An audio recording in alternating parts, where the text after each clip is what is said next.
Welcome again to Taurus, where we broadcast short technical videos regarding constructions. We are starting our new series on structural audits. We will be covering this subject in form of 4 videos. In video 1, we will concentrate on basics about structural audit and visual inspection of RCC building. In video 2, we will see about visual inspection of steel buildings. In video 3, we will see about various non-destructive tests on building structure. And in video 4, we will focus about repair methodologies. Structural audit is preliminary health inspection of a building structure. Structural audit gives us knowledge about what is current health status of our building, what urgent repairs, if any, required shall be performed, and approximate cost for these repairs. Various countries and local governments stipulate different time periods for structural audits. In Mumbai, it is stipulated to perform structural audit on buildings 15 years after construction for every 5 years and after 30 years of construction for every 3 years. In our opinion, it is safe to perform structural audits after 30 years of construction for every 5 years. Structural audits are performed by visual inspection along with some non-destructive or NDT tests. NDT tests are non-destructive tests which allow us to check the building without causing any damage to the building structure. Visual inspection is performed to assess various parameters of a building structure, mainly of which is framing, cracks and distresses, deflections, and settlements.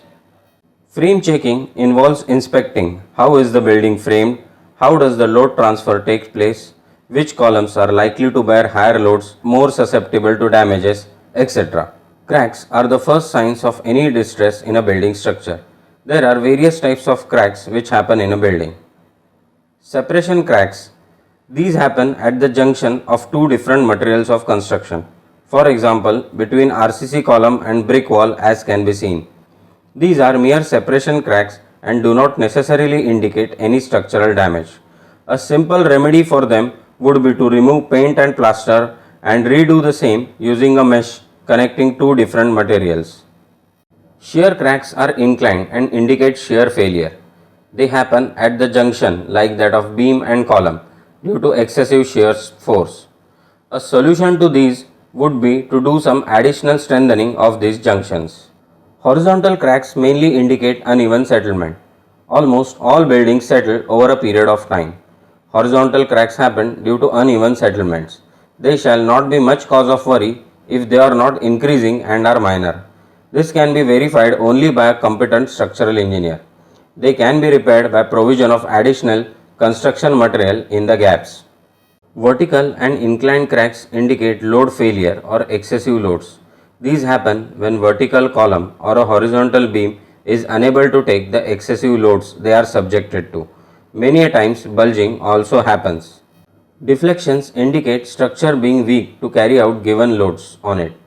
Deflections are peculiarly observed for horizontal beams and especially for cantilever beams in balconies and projections. Based on deflection, a structural engineer shall be able to judge the damage to the structure if any and to what extent. All RCC frame buildings settle over time. Uneven settlement may lead to horizontal cracks which we have seen earlier. If a building structure is experiencing uneven settlement, some ground improvement techniques can be suggested with help of a geotechnical engineer. However, in case of excessive uneven settlements, one may have to rebuild the building structure. We have put light on basic visual parameters for visual inspection of RCC buildings in structural audits. In our next video, we will cover about visual inspection for steel buildings. Kindly use this video as a guideline only and always consult a competent civil and structural engineer for all your construction needs. Thank you for watching.